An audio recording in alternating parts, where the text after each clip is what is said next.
পাত্রপক্ষ এসে বসে আছে হলরুমে। নিয়ন এসে তার বোনদের খবরটা দিতেই সবাই ভীষণ রকম অপ্রস্তুত হয়ে পড়ল। সবার অপ্রস্তুত হওয়ার পেছনে যথাযথ কারণ আছে। কারণটা হলো, পাত্রপক্ষ কোন মেয়েকে দেখতে এসেছেন তা বলতে পারছেন না। বাড়িতে 7টি বিবাহযোগ্য মেয়ে আছে, আর প্রত্যেকেই সুন্দরী এবং শিক্ষিতা। এখন পাত্রপক্ষ যদি নির্ধারিত একজনকে দেখার জন্য এসে থাকে, তবে তো এই একজনকে সামনে উপস্থিত করানো হবে। কিন্তু তাদের মুখে কথা শুনে সবাই বেশ বিব্রতকর পরিস্থিতিতে পড়েছে। বোনদের খবর দিয়ে নিয়ন ছুটল নিচতলায়। মূলত মেজো চাচার হুকুমে বোনদের সতর্ক করে দিয়ে গেল কেউ যেন উপর থেকে ভুলেও নিচে না নামে। নিচতলায় হলরুমে শাফকাত খান, সালাম খান, ইমরোজ খান, রহমত খান আর তাদের মা হোসনে আরা বেগম বসে আছেন পাত্রপক্ষের সামনে।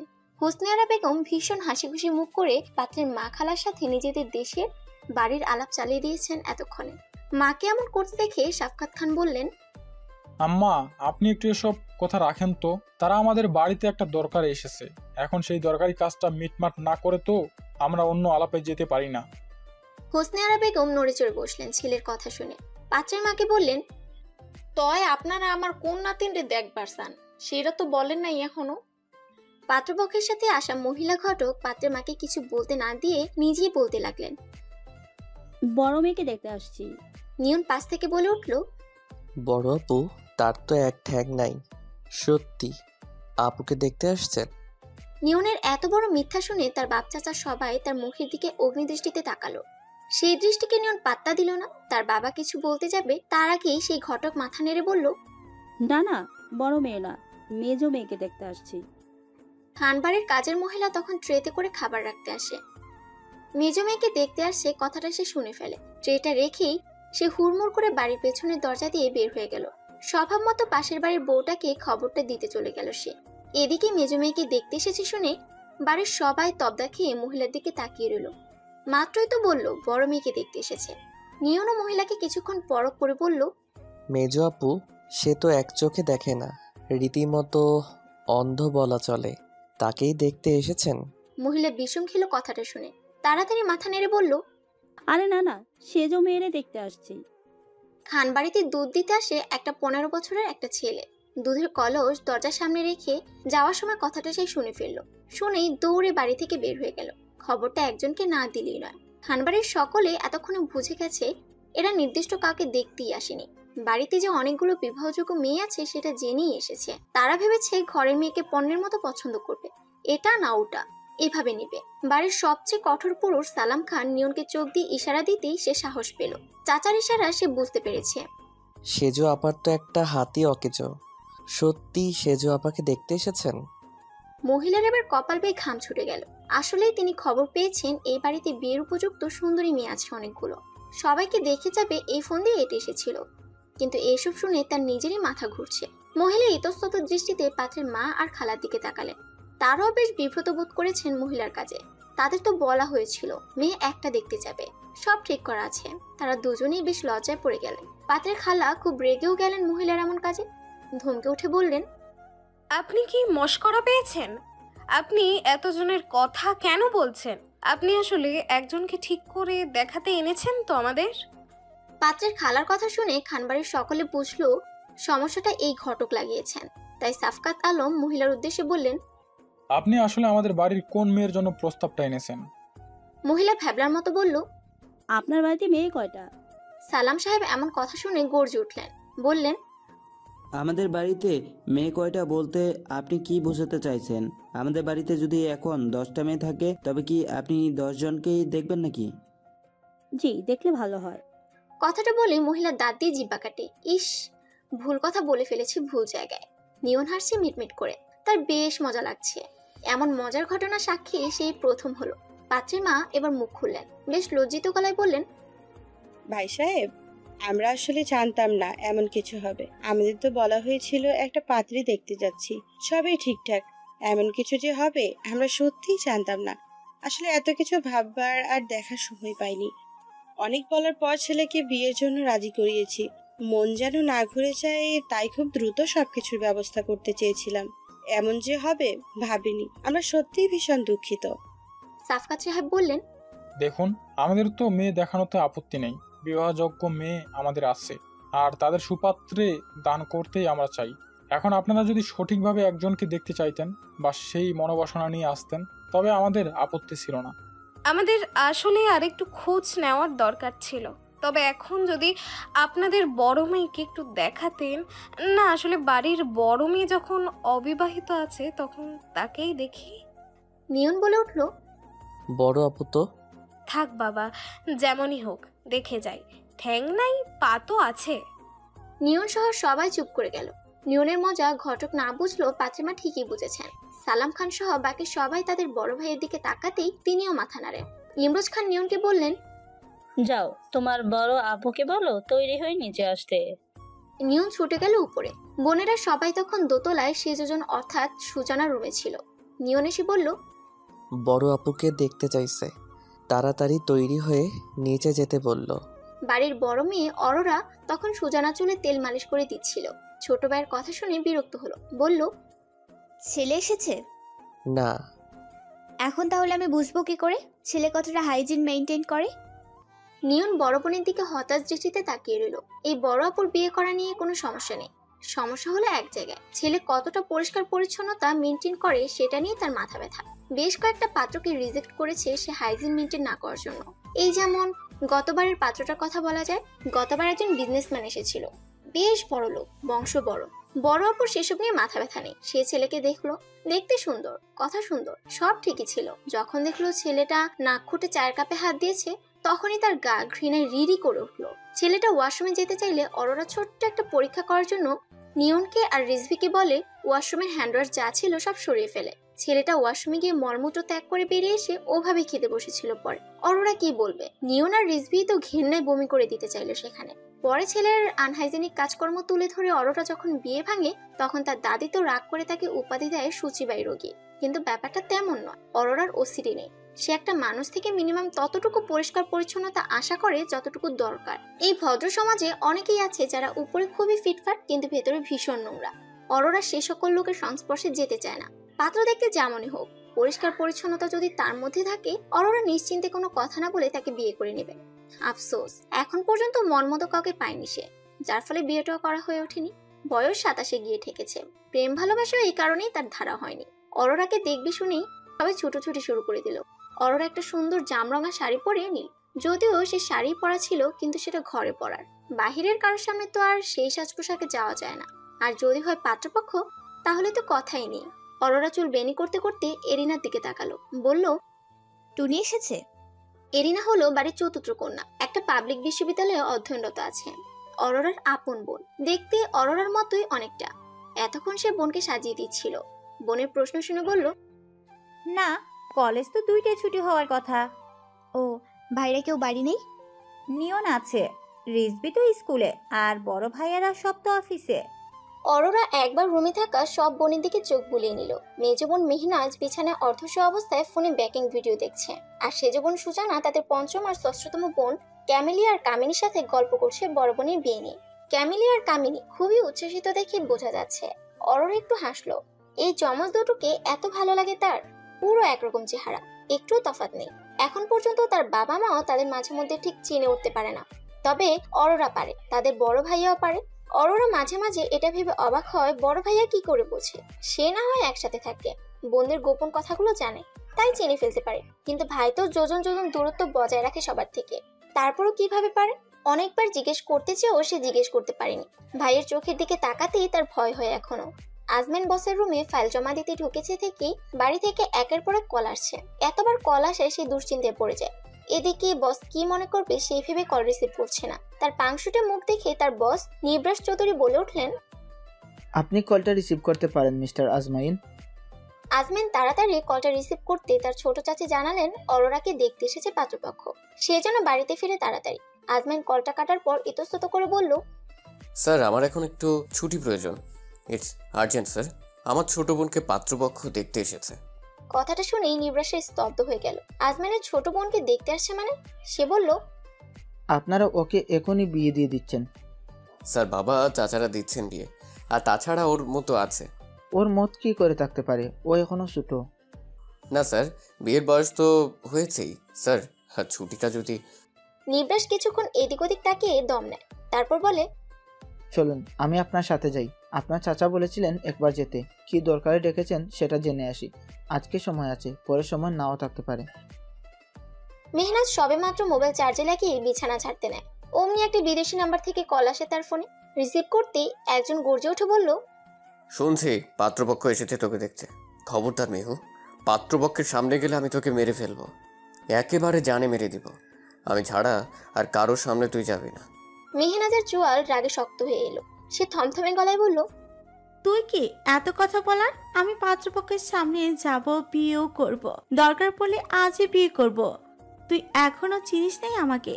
শোন, ফুফাতো ভাইয়ের মতো থাক, বেশি বাড়াবাড়ি করতে আসিস না। জাবির যেন আরো বেশি তেতে উঠলো কথাটা শুনে।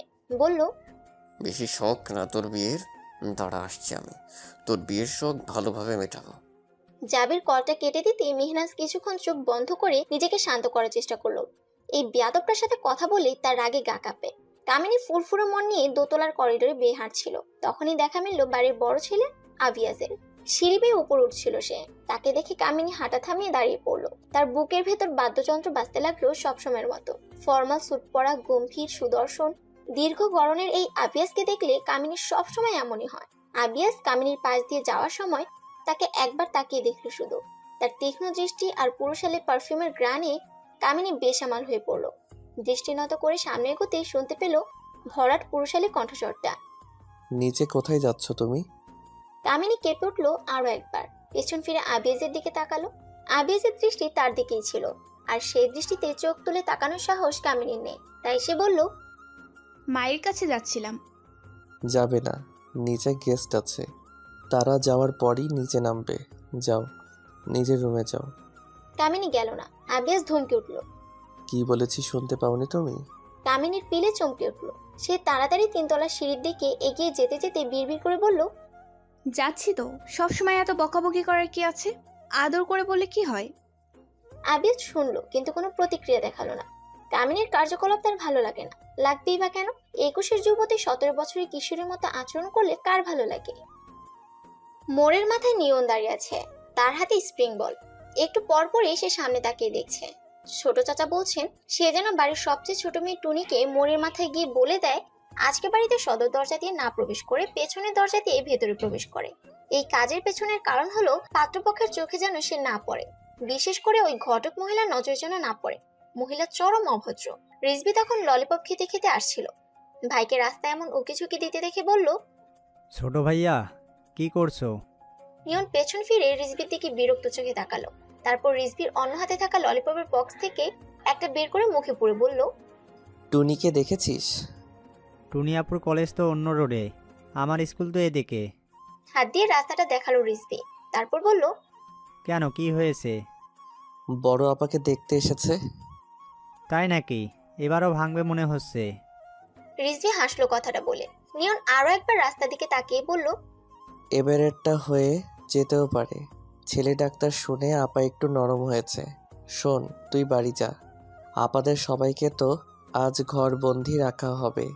আমি তো এখানে, ওদের হুটহাট কিছু লাগতে পারে, সেগুলো এনে দেওয়ার জন্য আমি আর তুই ছাড়া আর কে আছে? যা যা, বাড়ি যা। রিজবি বাড়ির দিকে রওনা হলো। যাওয়ার পথে তার দেখা হলো এলাকার বড় ভাই শান্তর সাথে। শান্ত রিজবিকে দেখে বলল, ভাইয়া খবর বলো। খুব ভালো ভাই। তাই নাকি? এত ভালোর পেছনের রহস্যটা কি? রহস্য না, আর বিয়ে লাগবে। শান্ত চমকে উঠে বলল, মানে কি বলছো? তোমার আপার বিয়ে? জি ভাই, পাত্রপক্ষ এসেছে। হবু দুলাভাই ডাক্তার শুনলাম। তোমার আপা রাজি? রাজি তো মনে হচ্ছে। নিয়ন ভাই তো তেমনই বলল। ও নো। নো কেন? কিছু না, আমি আসছি, একটা কাজ আছে। শান্ত ধপাধপ পা ফেলে চলে গেল। রিজবিও বাড়ির দিকে পা বাড়ালো পুনরায়। ক্যামেলিয়া নিজের রুমে বিছানায় হাত পা ছড়িয়ে শুয়ে আছে। শুয়ে শুয়ে জাওয়াদের কথা ভাবছে। জাওয়াদ তার কলেজের ইংরেজি প্রফেসর ম্যামের ছেলে।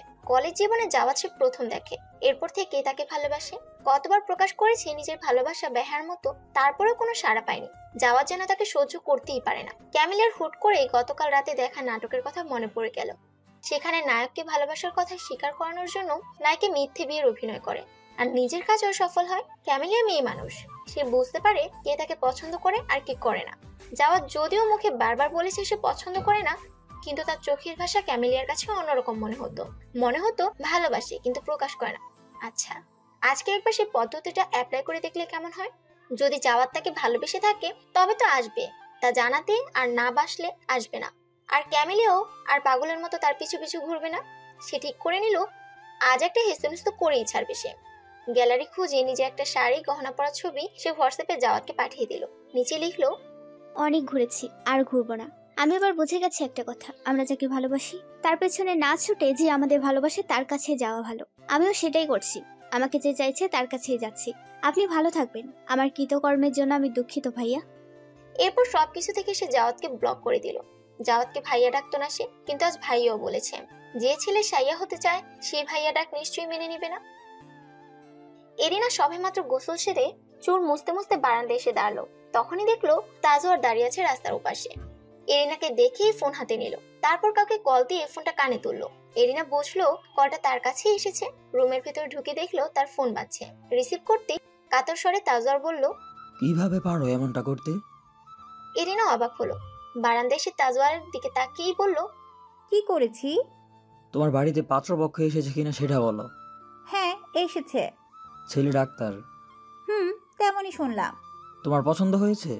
না হওয়ার মতো তো কিছু নেই, সবার শুনছি ভালোই লাগছে। এনা। খুব শীতল ডাকটা এরিনার মন ছুঁয়ে গেল। বলল, কি? আমি তোমার জন্য সব রকম ভাবে নিজেকে প্রস্তুত করলাম, বিসিএস দিলাম, টিকেও গেলাম, কেবল এখন চাকরিটা পাওয়ার অপেক্ষায় ছিলাম। একটু ধৈর্য রাখতে পারলে না? আপনি এসব কি বলছেন? তাজওয়ার হুট করে গম্ভীর হয়ে ওঠে। চোখ দুটো তার আরো আগেই লাল হয়েছিল, কিন্তু এখন যেন সেটা প্রকট হলো। দাঁতে দাঁত চেপে সেই রক্তচক্ষু নিয়ে সে এরিনার দিকে তাকিয়ে বলল, আমি ভেবেছিলাম নিজেকে বদলালে তুমি আমার হবে। আমি আগেই বলেছি আমি সাধু পুরুষ না, তারপরেও তেমনটা হওয়ার চেষ্টা করেছিলাম শুধুমাত্র তোমার জন্য। এখন তো দেখছি সাধু হলেও তোমাকে পাওয়ার চান্স নেই, তাহলে আর দরকার কি তেমন হওয়ার? অনেক সহ্য করেছি, আর না। এবার আর ভালো মানুষ সাজতে পারবো না। খারাপ হলে যদি তোমাকে পাওয়া যায় তবে আমি খারাপই হব। কথাগুলো তাজওয়ার কলটা কেটে দিল। তার এমন কাজে এরিনা হতভম্ব হয়ে গেল। মানুষের আবার হুট করে কি হলো? ভালোই তো ছিল সে, হঠাৎ আগের মতো আচরণ করলো কেন? তাজওয়ার হলো এমডির ছেলে, বদরাগী, জেদি, মারকুটে স্বভাবের ছেলে। পড়ালেখা শেষ করেও চাকরি বাকরি না করে ভার্সিটিতে এসে সময় কাটাতো। ভার্সিটির পপুলার বয়সে খুব নাম ডাক্তার। পড়ালেখা সবসময় সিজিপিএ 4 পেয়ে এসেছে। এই এত ভালো ছেলে রাজনীতি করে নিজের একটা উজ্জ্বল ভবিষ্যৎ নষ্ট করছে দেখে শিক্ষকগণ খুবই দুঃখ পেতেন। ক্লাসে ছেলেটার যেমন সুনাম করতেন, তেমন এসব স্বভাবের জন্য একটু একটু দুর্নামও করে বসতেন। এরিনা সবসময় দূর থেকে তাজওয়ারকে দেখেছিল। ছেলেটা তার ভাইদের মতোই মেধাবী, দেখতেও লম্বা, সুন্দর সুঠাম দেখি।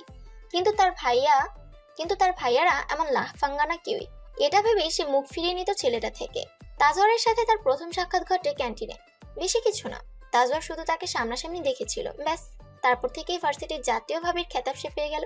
দীর্ঘ 2 বছর হয়ে আসছে তাকে এই খেতাবটা সহ্য করতে হচ্ছে তাজওয়ারকেও। তাজওয়ার ক্যারিয়ারে মন দিয়েছিল কেবল এরিনাকে নিজের করে পাওয়ার জন্য। একদিন এরিনা তাকে খুব কথা শুনেছিল তার পিছনে পড়ে থাকার জন্য। নিজের কথা দিয়ে সে তাজওয়ারকে বারবার বুঝিয়ে দিয়েছে তার বাবার টাকার ফোটানি না দেখিয়ে নিজে উপার্জন যেদিন করবে, নিজের পায়ে যেদিন দাঁড়াবে, সেদিনই যেন তাকে চাইতে আসে। নয়তো এমন ছেলের কাছে তার পরিবার তাকে দিবে না। তাজওয়ার চুপচাপ সব কথা শুনে। এরপর থেকে আর কখনো ভার্সিটিতে গিয়ে এরিনার পিছু ঘোরেনি। ঘরবন্দি হয়ে 3 রাত বিসিএস এর জন্য পড়েছে। আর মেধাবী তাজওয়ারও সফল হয়েছে, চাকরিটাও হয়ে গেছে বলা চলে। ভেবেছিল চাকরি পেয়ে সে এরিনার হাত চাইবে তার পরিবারের কাছে, আর এর মধ্যে এসব ঘটে গেল। এরিনার হুট করে তাজওয়ারের করা আচরণের কারণটা মাথায় এলো, আর তখনই সে ইয়াল্লা বলে কপাল চাপড়ায়। তাজওয়ার ভেবেছে যে তাকে পাত্রপক্ষ দেখতে এসেছে, আর সেও ভ্যাবলার মতো কথা বলেছে, যার ফলে তাজওয়ার এমন রেগে গেছে। এবার সে এই একরক্ষা জেদি অপ্রতিরোধ যুবকটাকে কিভাবে বোঝাবে যে সে ভুল ভেবেছে। যা রাগ তার, শুনতে চাইবে কি এরিনার কথা? এরিনা 2-3 বার তাজওয়ারকে কল দিল, ফোন সুইচ অফ বলছে। চিন্তায় এরিনার মাইগ্রেনের ব্যথা শুরু হয়ে গেল। তখনই উপায়ন্ত না পেয়ে ঘুমের ওষুধ খেয়ে সে বিছানায় গায়ে এলিয়ে দিল। কলেজ গেট থেকে বের হতেই নিয়নকে দেখে টুইঙ্কেল দৌড়ে তার কাছে গেল। নিয়ন বেশ কিছুক্ষণ মোড়ের মাথায় দাঁড়িয়েও যখন তার দেখা পায়নি, তখন কলেজের সামনেই চলে এসেছে। টুইঙ্কেল হলো টুনি। বাড়ির ছোট কন্যা টুইঙ্কেলকে সবাই আদর করে টুনি বানিয়ে দিয়েছে। টুইঙ্কেল বলে তাকে শুধু তার বড় ভাইয়া, বাবা আর বাহিরের সবাই ডাকে। বাড়ির 4টা সদস্যের কাছে ছাড়া আর সব সদস্যের কাছে সে টুনি। দাদু ডাকে টুনটুনি পাখি, আর মা ডাকে টুনটুন। নিয়ন রিক্সা ডেকে রিক্সাতে উঠতেই টুইঙ্কেল বলল, এখনই যাব না। তো কি করবি? আপারা ভেলপুরি খেতে চেয়েছিল, বলেছি কিনে নিয়ে যেতে। উফ, আগে বলবি না? রিক্সা ডেকে ফেললাম। থাক, কিছু হবে না। আঙ্কেলকে সকালে বলেছিলাম 200 টাকার বানিয়ে রাখতে, রেখেছি মনে হয়, যে টাকা দিয়ে নিয়ে আসি। টুইঙ্কেলের যাওয়ার পথে একবার তাকিয়ে নিয়ন কলেজ গেটে তাকালো। অরিনকে দেখা যাচ্ছে, কতদিন পর দেখলো মুখটা। বুকের মধ্যে নিয়নের দমদম করে শব্দ হচ্ছে। অরিন তার দিকে তাকাতে সে দৃষ্টি সরিয়ে নেয়। উহু, ধরা পড়া চলবে না। খানবাড়ির সদস্য সংখ্যা 21। পরিবারের সদস্য ছাড়াও কাজের লোক আছে 3 জন, ড্রাইভার আছে 4 জন, দারোয়ান আছে 2 জন। বলার বাকি নেই যে অত্যন্ত ধনী ও বনেদি পরিবার তাদের। সাফায়েত খান ছিলেন সাফকাত খানদের পিতা। তিনি এই 3 তলা ভবনটি তার সময়কালেই করেছিলেন। তারপর এই নিয়ে 9 বার বাড়িটির সংস্কার করা হয়। তাই এক দেখাতে কেউ কখনোই বলতে পারে না যে বাড়িটির বয়স এত বেশি। দেখে মনে হয় আজকালে তৈরি হওয়া বাড়ি। সাফায়েত খান 5 পুত্র ও 1 কন্যা সন্তানের জনক ছিলেন। বর্তমানে তার 4 পুত্র আর 1 কন্যা জীবিত আছেন। সাফায়েত খানের জীবিত অবস্থায় তার বড় পুত্র আবরিশাম খান ও তার স্ত্রী রুকসাত জাহান মারা যান রোড অ্যাক্সিডেন্টে। তাদের সন্তানই হলো আবিয়াস খান। আবরিশাম খান সাফায়েত খানের প্রথম পক্ষের সন্তান ছিলেন। তার জন্মের সময় তার মা মারা যান। পরবর্তীতে তার দেখভালের জন্য সাফায়েত খান আবার বিবাহ করেন হোসনে বেগমকে। হোসনে বেগম নিজের পুত্রদের থেকে কখনো আলাদা করে দেখেননি আবরিশাম খানকে, বরং একটু বেশিই ভালোবেসেছেন। এখন যেমন সব নাতি নাতিনের চেয়ে আবিয়াসকে ভালোবাসেন, তেমনি ছেলে মেয়েদের মধ্যে আবরিশামকে ভালোবাসতেন। ছেলের মৃত্যুর পর সাফায়েত খান খুব ভেঙে পড়েছিলেন। তাই তো তার 2 মাসের মাথায় তিনিও দুনিয়া ছেড়ে চলে যান। সাফকাত খানের 4 সন্তান, তারা হলো আজমাইন, অরোরা, এরিনা আর রিজবি। সালাম খানের 1 পুত্র ও 1 কন্যা আলফাজ আর মেহনাজ। ইমরোজ খানের 3 সন্তান, সুজানা, নিয়ন আর টুইঙ্কেল। আর সবশেষে রহমত খানের 2 যমজ কন্যা, ক্যামেলিয়া আর কামিনী। অরোরাকে পাত্রপক্ষের পছন্দ হয়েছে, বলতে গেলে ভীষণ পছন্দ হয়েছে। তাদের পরিবার বৃত্তান্ত জেনে খানবাড়ির সকলেরও তাদের পছন্দ হয়েছে। তারা চাইছে পাত্রকে একবার দেখার জন্য। পাত্রের মা শাহানা খাতুন ছেলে শাহরিয়ারকে কল দিলে সে ফোন তুলে না। শাহানা খাতুনের মনে পড়ে সকালে তার ছেলে বলেছে আজ 5টা উঠি আছে, অনেক কাজ আজকে, শান্তিতে শ্বাস ফেলারও সময় নেই নাকি। সাফকাত খানকে বলতেই তিনি মুখটা একটু কালো করে ফেলেন। ছেলেটার ব্যাপারে শুনে তাকে দেখার বড় শখ হয়েছে তার। শাহানা খাতুনরা ফিরতে চাইলে তাদের ফিরতে দেওয়া হলো না, কারণ তাদের আশা উপলক্ষে খানবাড়িতে আয়োজন করে রান্নাবান্না করা হয়েছে। প্রতিবারই পাত্রপক্ষ এলে এমন আয়োজন তারা করেন। পাত্রপক্ষ ভালো হলেও মেয়েদের তাদের পছন্দ হয় না বলে বারবার বিয়ে ভাঙে। তিনি মনে মনে দোয়া করতে লাগলেন এবার যেন সব ঠিকঠাক হয়। ছোট ভাইদের মেয়েগুলোও তো আছে, তারা অরোরার বিয়ের আগে নাকি বিয়ে করবে না। এদিকে বয়সও তো কারো থেমে নেই। নিজেকে এসব ভাবলে খুব অপরাধী মনে করেন তিনি। শাহানারা খাতুনের কল শাহরিয়ার রিসিভ করতে না পারলেও মায়ের এতগুলো কল দেখে কল ব্যাক করতে ভুলেনি সে। শাহরিয়ারের কল এসেছে দেখে তার খালামণি আসমা বেগম তার বোনের থেকে ফোনটা কেড়ে নিয়ে কানে দিল। তারপর একটু দূরে গিয়ে কথা বলল। সাহু বল। খালামণি, মা কোথায়? এতবার কল দিল যে? আর বলিস না, তোর মা তো অসুস্থ হয়ে পড়েছে পাত্তি দেখতে এসে। প্রেশার লো একদম। পাত্তি দেখতে এসে এমন একটা কাণ্ড ঘটিয়ে ফেলেছে, আমার তো লজ্জা লাগছে। কথাটা শুনে শাহরিয়ার চেঁচিয়ে উঠল। হোয়াট? মায়ের কি হয়েছে? এখন কেমন আছে মা? কি করছে? আর তোমরা কোথায় বললে? একসাথে কত কথা বলে ছেলেটা। আমরা তোর বিয়ের জন্য পাত্তি দেখতে এসেছি, তোর হাসপাতালের সামনের রোডে। হেঁটে আসতে তোর 10 মিনিট লাগবে, তাড়াতাড়ি আয় বাবা। আমি একা কি করব বুঝতে পারছি না। তুমি ঠিকানাটা বলো, আমি আসছি। আসমা বেগম ঠিকানাটা বলতে শাহরিয়ার রওনা হলো খানবাড়ির উদ্দেশ্যে। আসমা বেগম ও সাফকাত খানদের জানিয়ে দিল তাদের ছেলে আসছে, আর বোনকেও বলে দিল সে তার ছেলেকে আনার জন্য মিথ্যে কথা বলেছে। শুনে তো শাহানা খাতুন একটু বিচলিত হয়ে পড়লেন। ছেলেটা এসে যদি দেখে মিথ্যে বলা হয়েছে তাহলে একটা বাজে অবস্থা হয়ে যাবে। অরোরা ডাইনিং এ খাবারের বাটিগুলো সাজিয়ে রাখছিল। শাহরিয়ার আসবে শুনেছে সে। মানুষটা কেমন হবে এই ভেবেই তার মনটা দুরু দুরু করে কাঁপছে। প্লেটগুলো মুছে রাখার সময় সেখানে তখন শাহানারা খাতুন আসে, এসে তার পাশে দাঁড়ায়। তাকে দেখে অরোরা বললেন, আন্টি বসুন। শাহানারা খাতুন বসেননি, দাঁড়িয়ে দাঁড়িয়ে অরোরার কাজ দেখছিলেন। অরোরা লাজ শরমের মাথা খেয়ে হঠাৎ করে শাহানারা খাতুনকে প্রশ্ন করে বসলো, আপনার ছেলে কি খেতে পছন্দ করে? শাহানারা খাতুন অরোরার মুখের দিকে তাকিয়ে মুচকি হাসলেন। অরোরা তখন নিজের কাছে লজ্জা পেয়ে গেল। শাহানারা খাতুন বললেন, সেই তৈলাক্ত খাবার পছন্দ করে না। কি সব ভাজি ভাজি খায়, সেদ্ধ সেদ্ধ শাকসবজি খাবে, ভাতও খুব মেপে খায়। আগে এমন ছিল না জানো, বিদেশে ছিল 2 বছর, তারপর থেকেই এই অবস্থা। ছেলে আমার না খেয়ে শুকিয়ে গেছে। শেষের কথাটা দুঃখ করে বলল শাহানারা খাতুন। অরোরার কেন যেন ভালো লাগলো। আহ, এত সুন্দর ডায়েট মেনটেন করে, নিশ্চয়ই স্বাস্থ্য সচেতন। শাহানারা খাতুন আফসোস করে বলল, ছেলেটা এখানে এসে কিছু খাবে না মনে হয়। হাসপাতাল থেকে এসেছে তো, ও হাসপাতাল থেকে ফিরে সবার আগে গোসল দিবে। সারাটা দিন হোটেলে কাটে তো, তাই গোসল ছাড়া এমনি কিছু খেতে পারে না। আর তার এখন কথা হাইজিন মেইনটেইন করতে হবে। Hygiene is the most important thing for human. কথাটা শুনে অরোরার যেন মন গলে গেল। না দেখা মানুষের জন্য অন্তরে ভালো লাগা অনুভব হলো। সে এভাবে ওভাবে কথা বলে শাহানারা খাতুনের থেকে শাহরিয়ার ব্যাপারে আরো জেনে নিল। আলফাজ বাড়ির মেইন গেটে এসে দেখলো তার ফুফুর গাড়ি আসছে। সে দাঁড়িয়ে পড়লো সেখানে। ফুফু তাকে দেখে কিছু না বলে রাগে গজগজ করতে করতে বাড়ির ভেতরে প্রবেশ করলো। আলফাজ বুঝতে পারলো না ফুফু এমন করলো কেন। অন্য সময় তো আদর করে জড়িয়ে ধরেন, আজ কি হলো? সেও ব্যতিব্যস্ত হয়ে বাড়িতে প্রবেশ করলো। ফুফু ড্রয়িং রুমে এসে বোমা ফাটালেন, চিৎকার করে বললেন, তোমরা কি মানুষ? সাফকাত খান এগিয়ে এসে বললেন, কিরে রেগে আছিস কেন, কি হয়েছে? কি হবে মানে? মেয়েকে বিয়ে দিচ্ছ নাকি আমার ছেলেকে মারতে চাইছো? সালাম খান এগিয়ে এসে বললেন, কি বলছিস তুই? ঝেড়ে কাশ। ডাকো, অরোরাকে ডাকো। অরোরাকে ডাকার প্রয়োজন পড়েনি, সে নিজে এসে উপস্থিত হলো। ফুফুকে জড়িয়ে ধরতে যাবে তার আগেই ফুফু তাকে হাতের ইশারায় থামতে বলল। অরোরার এহেন কাণ্ডে কি করবে বুঝতে না পেরে চুপ করে দাঁড়িয়ে পড়লো। ততক্ষণে বাড়ির অন্যান্য সদস্যরাও এসে ভিড় করলো। সিঁড়ির কোণে মেহনাজ এসে দাঁড়াতেই শুনতে পেল, ছেলেটা আমার বিজনেসের ডিলের জন্য লন্ডন গেছে।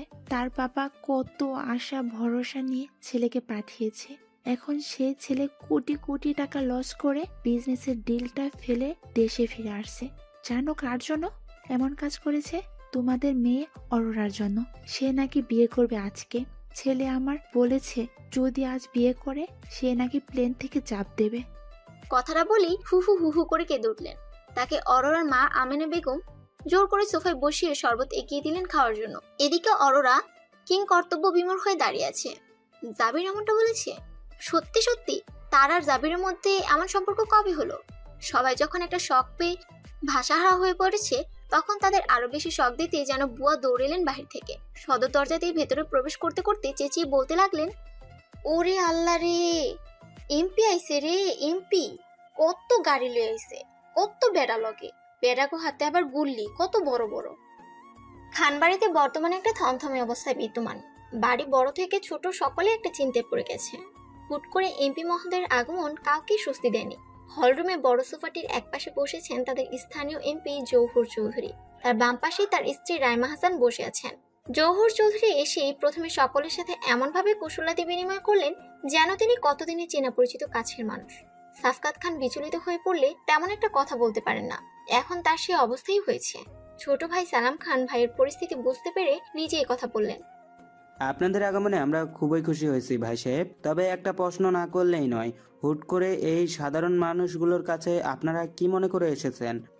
জৌহর চৌধুরী হাসলেন, মুস্কি কিংবা মিষ্টি হাসি নয়, ঘর কাঁপিয়ে হো হো হা হা করে হাসলেন। তার এহেন কাণ্ডে সবাই তবদা খেয়ে গেল।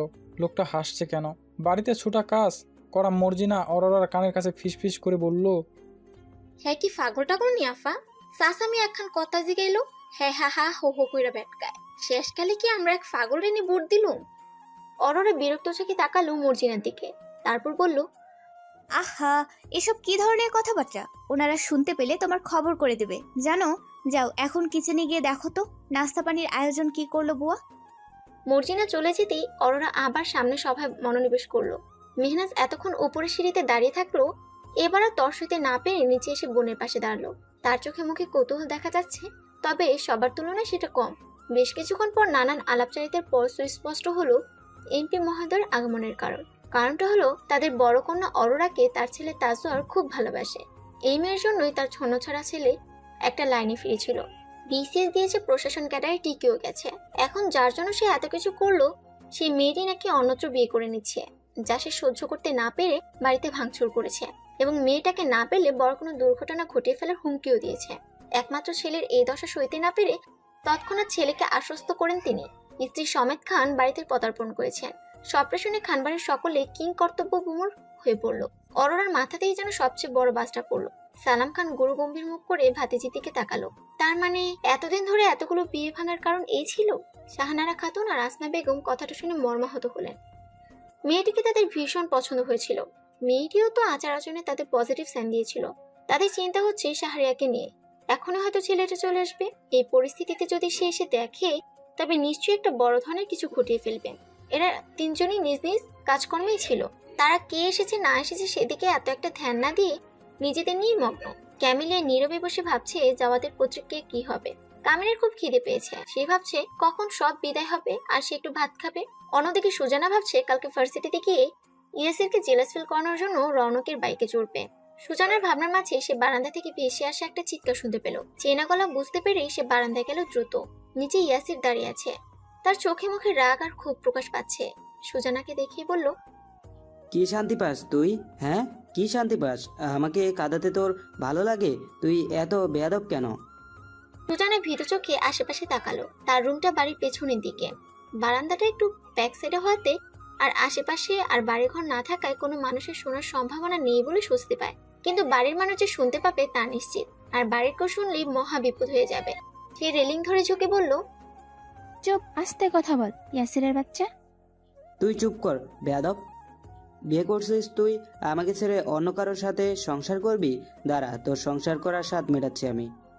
সুজানা কিছু বলবে তার আগে উন্মত্ত হয়ে ইয়াসির ওয়াল টপকে বাড়ির ভিতরে ঢুকে পড়লো। ভয়ে আতঙ্কে সুজনার গলা শুকিয়ে এলো। বাড়িতে আজ বাপ চাচা ভাই সবাই আছে। এটা কি করলো ইয়াসির?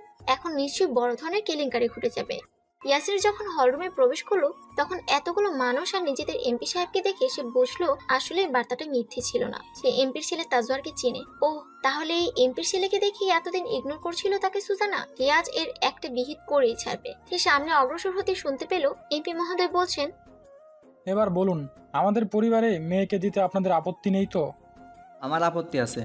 আলফাজ পাশেই ছিল, সে এগিয়ে এসে বলল, এই ছেলে তুমি কে? ভেতরে কিভাবে এলে?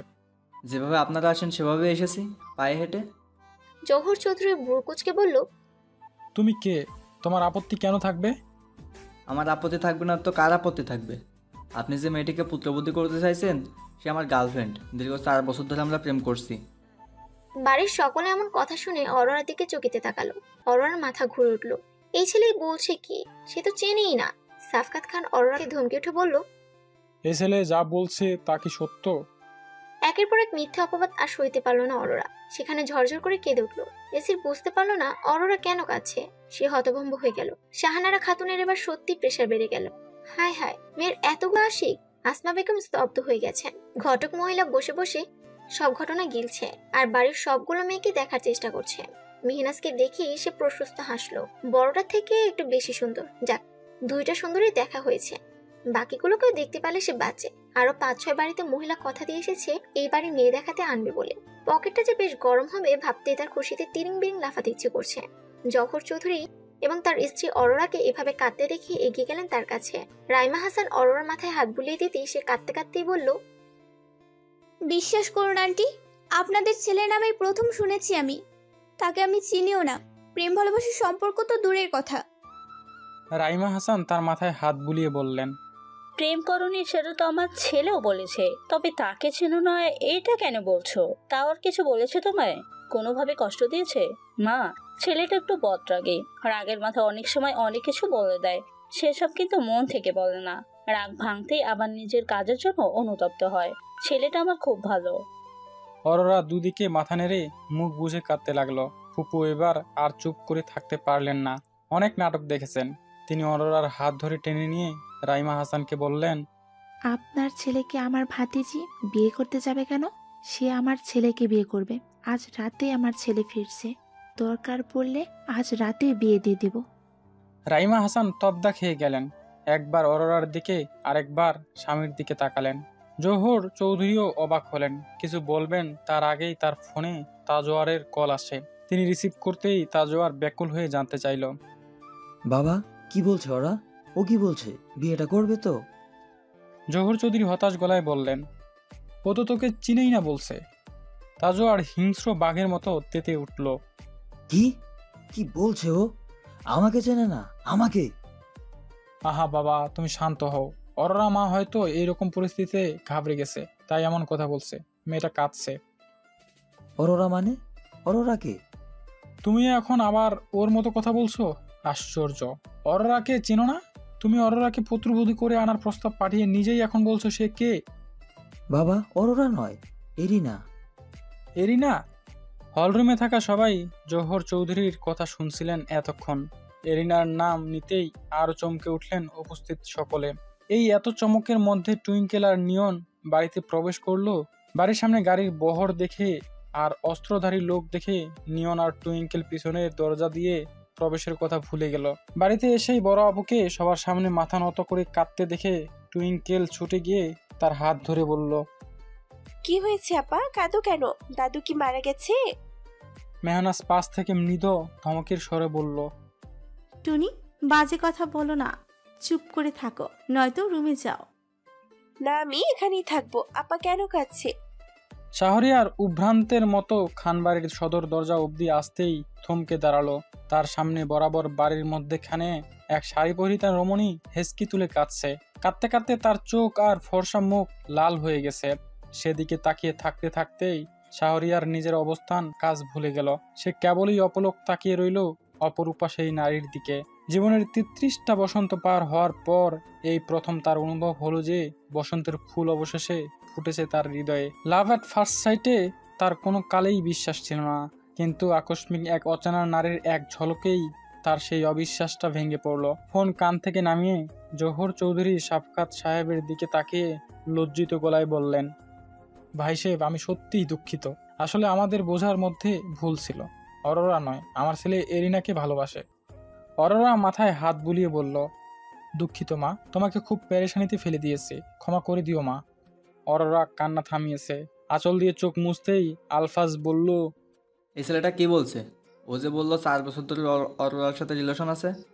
ইয়াসির চমকে উঠে বলল, আশ্চর্য, আমি কি একবারে বলছি আরোরা নামের কারোর সাথে রিলেশনে আছি? ফুপুর ফোনটা বাজছে। তার ছোট মেয়ে জিনিয়া কল করেছে। কল রিসিভ করতেই জিনিয়া বলল, মা, কথা হয়েছে? মেহনাজ কি বললো? ফুপু অবাক হয়ে বললেন, মেহনাজ কি বলবে? ওর কথা কেন আসছে? অরোরার সাথে তো আমার কথা হওয়ার কথা। জিনিয়া চিৎকার করে উঠল, আরোরা আপুর সাথে কথা বলবে মানে? মা, তুমি কি আরোরা আপুর ভাইয়ের পছন্দের পাত্রে ভেবে বসেছো নাকি? তো আর কে হবে? মা, ভাইয়া মেহনাজকে পছন্দ করে। আশ্চর্য, তুমি কি উল্টোপাল্টা কিছু ঘটিয়ে দিয়েছো নাকি? ফুপু কল কেটে মেহনাজের দিকে তাকালেন অবাক চোখে। মেহনাজও ভাবলেশহীন চোখে তাকিয়ে আছে ফুপুর দিকে। সালাম খান বেশ অনেকক্ষণ যাবৎ চুপ ছিলেন। এবার আর চুপ করে থাকতে পারলেন না। তিনি একাধারে সুজানা আর এরিনার নাম ধরে ডাকতে থাকেন। সুজানা সিঁড়ির কোণেই দাঁড়িয়েছিল। বাবার ডাক পেতেই নিচে নেমে আসে। এরিনা আসেনি দেখে বুয়াকে তলব করে সাফকাত খান বলেন, বুয়া, এরিনাকে ডেকে আনেন তো। বুয়া শুনতে দেরি, কিন্তু সিঁড়ি ডিঙ্গিয়ে উপরে উঠতে দেরি করেননি। এরিনা রুমে গিয়ে যখন দেখলো এরিনা শুয়ে আছে, 2বার ডাকলেও যখন কোনো হুঁশ পায়নি, তখন তিনি হাত দিয়ে কয়েকবার ধাক্কা দিলেন।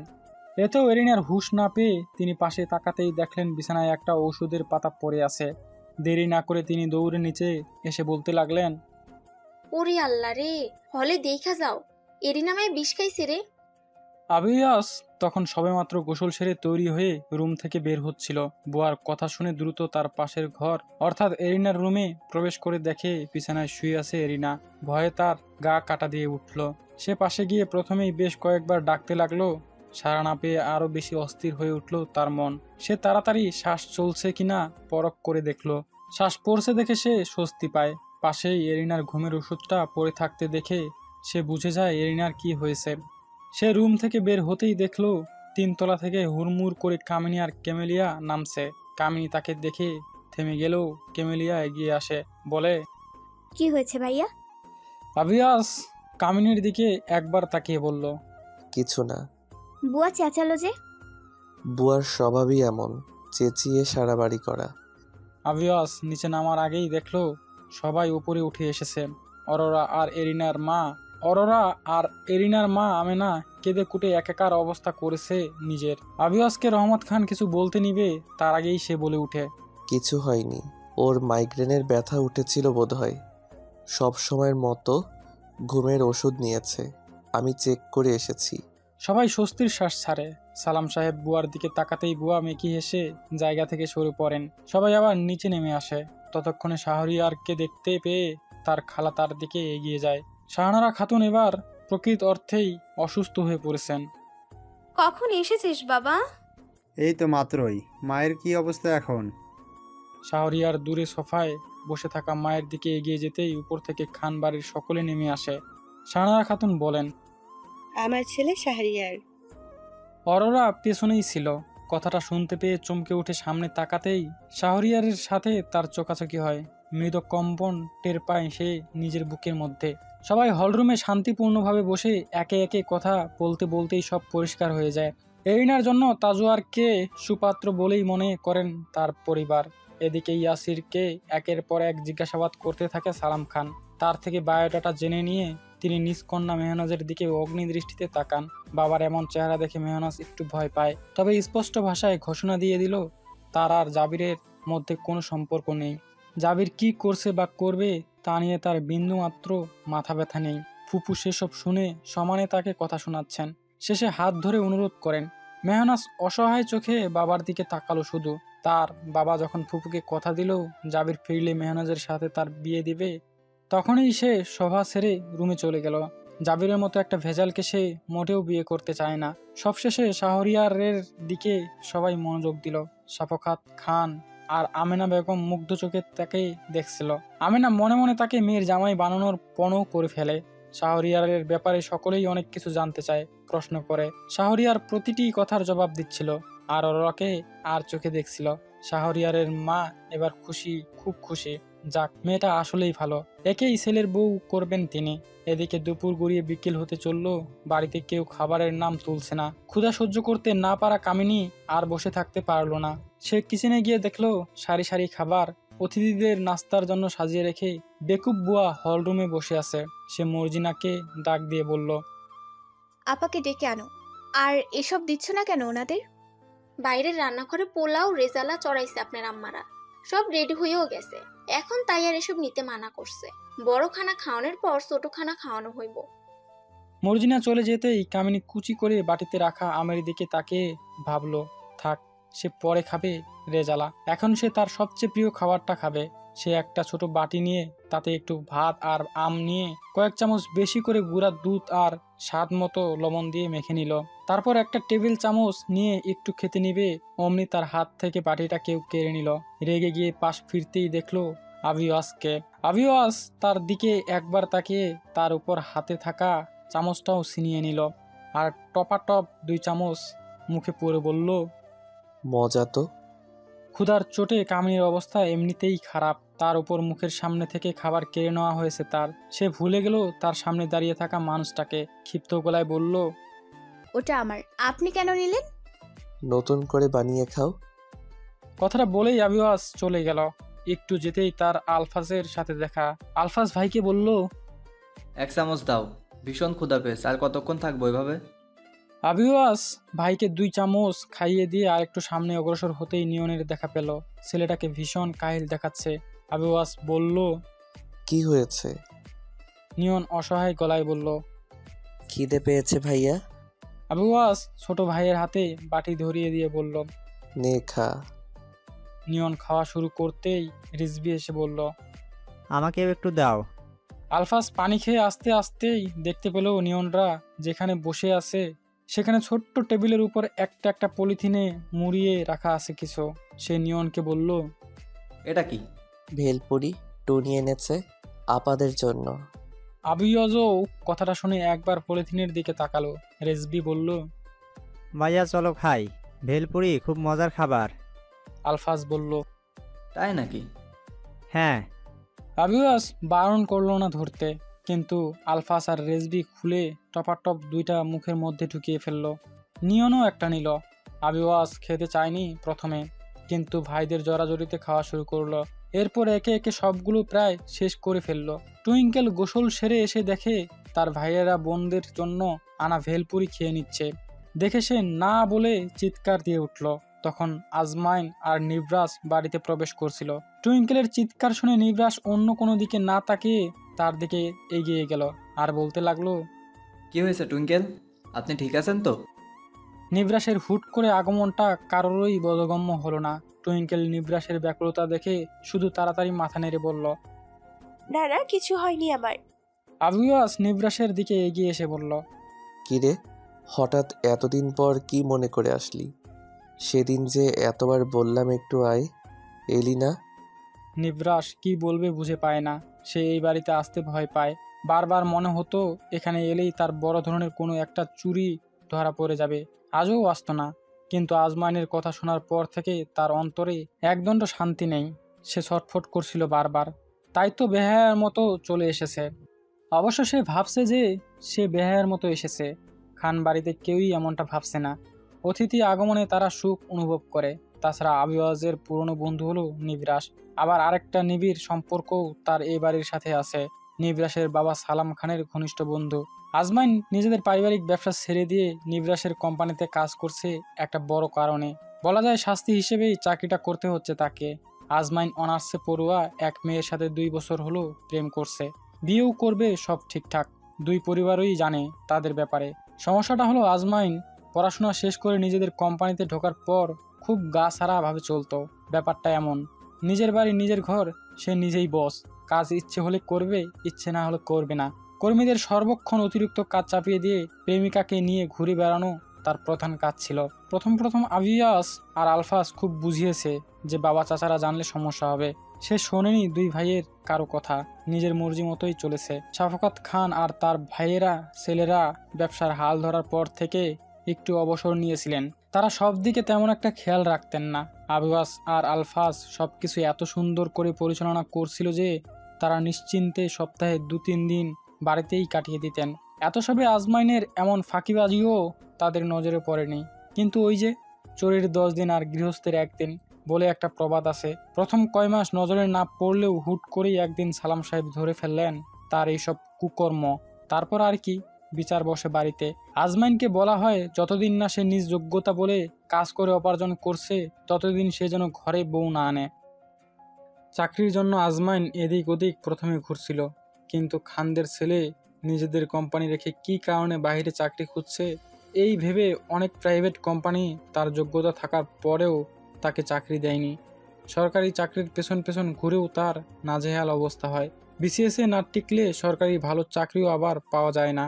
তাই এই বছর বিসিএসে বসেছিল, রিটেনে হলেও ভাইভাতে হয়নি। তার এত পরিশ্রম দেখে তার বাপ চাচার মন গলে। তবে সরাসরি নিজেদের কোম্পানিতে ঢোকায়নি তাকে।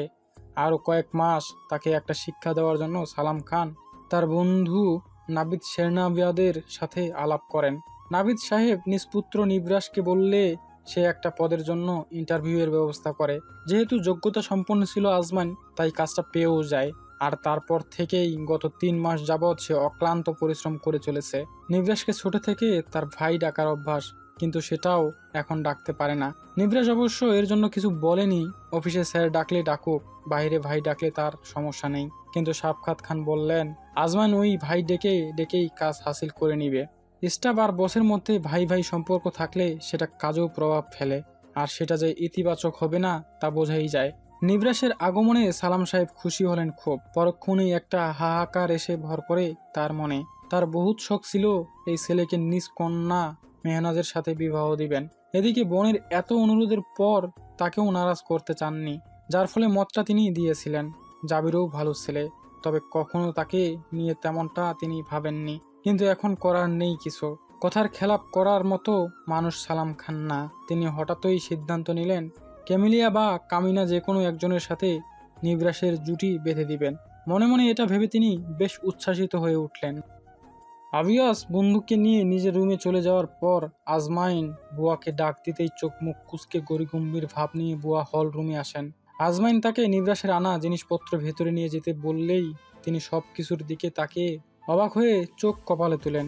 নিবরাস এত জিনিস বাজার থেকে উঠিয়ে এনেছে যে দেখে মনে হচ্ছে সে নতুন জামাই, বিয়ের পর প্রথম শ্বশুর বাড়ি এসেছে। আজমাইনও তখন অবাক হচ্ছিল নিবরাস এত কিছু কেনাকাটা করছে বলে, কিন্তু কিছু বলতেও পারে না বজ্জে তাই। তবে তার বিরক্তিই লাগছিল। আজমাইন রুমে চলে যাওয়ার পর বুয়া মর্জিনা আর সকিনাকে ডাক দিল, আর বিড়বিড় করে বলতে লাগলো, আমি বুঝি করুম কাম, আমি কি কামের বেটি? আমারে কয় ব্যাগ উড়াইতে। মর্জিনা আর সকিনা এসে সব নিয়ে যখন চলে গেল তখন বুয়া পেছন যেতে থাকে আর বলে, বাবা গো বাবা, হ্যাঁ এত জিনিস আনছে, মনে হয় হ্যাঁ শ্বশুর বাড়িতে আইছে। বড় লোকের এসব ঢং দেখলে বাসি না। টেবিলে খাবার পরিবেশন করা হয়েছে। ফ্রেশ হয়ে এসে আজমাইন আর নিবরাসও টেবিলে বসেছে। শাহরিয়ার বসতে চায়নি। তাকে হলরুমেই দাঁড়িয়ে পড়তে দেখে অরোরা বলল, এ কি, আপনি বসবেন না? শাহরিয়ার বেশ দ্বিধা জনানো গলায় বলল, আসলে আমি হসপিটাল থেকে এসেছি, ওটি ছিল তো, তাই এখন শাওয়ার না নিয়ে কিছু খেতে পারবো না। আপনারা প্লিজ খেয়ে নিন। শাওয়ার নিয়ে নিন তবে। শাহরিয়ার এমন কথা শুনে ভেবাচাকা খেয়ে গেল। এখানে শাওয়ার নিবে কেন সে? এটা একটা অসম্ভব কাজ নয় কি? সে হেসে বলল, সেটা তো সম্ভব না। আমি আসলে এখনই হসপিটাল ব্যাক করব। আমার এখনও 2টা ওটি বাকি আছে। মার খালামণি খাওয়া দাওয়ার পর নিজেদের মতো ফিরে যাবেন। কথাটা শুনে অরোরার এত কষ্ট হলো, কষ্টে তার বুক ফাটা কান্না আসছিল। লোকটা আরো কিছুক্ষণ থাকলে কি হবে? শাহরিয়ার সত্যি সত্যিই বিদায় নিয়ে চলে গেল। এক গ্লাস পানিও পান করলো না সে। অরোরা এত বেশি মর্মাহত হলো যে রুমে গিয়ে দরজা দিয়ে বিছানায় শুয়ে কাঁদতে থাকে। সে ভাবে, কয়েক মুহূর্তের পরিচয়ে কারো জন্য বুঝি এত মায়া হয়? এটা কি কেবল মায়া নাকি অন্য কিছু? সন্ধ্যার আগেই একে একে সব মেহমান বিদায় নিল। মাগরিবের নামাজ শেষে খানবাড়ির সবাই নিজেদের রোজকার রুটিনের মতন হল রুমে বসে চা পাক করা খাচ্ছিল আর আজকের সারাদিনের ঘটে যাওয়া ঘটনাগুলো নিয়ে আলাপ চালিয়ে যাচ্ছিল। সবাই বাড়ির প্রতিটি সদস্য ছিল, বুয়া পর্যন্ত ছিল। অরোরা আর শাহরিয়ার বিয়ের তারিখ পড়বে পরশু, বায়নার পর আগামীকাল থেকেই সকল প্রকার আয়োজন শুরু হবে। বাড়ির জওয়ান ছেলেদের দায়িত্ব সব বুঝিয়ে দেওয়া হচ্ছে। সবাই বেশ আনন্দের সাথেই নিজ নিজ কাজ বুঝে নিচ্ছে। মজার ব্যাপার হলো, বিয়ে যে ঠিক হয়েছে এতে অরোরা কিংবা শাহরিয়ারের মত কেউ নেওয়ার প্রয়োজনও বোধ করেনি। আসলে শাহরিয়ারের মায়ের অরোরাকেও বেশ পছন্দ হয়েছে।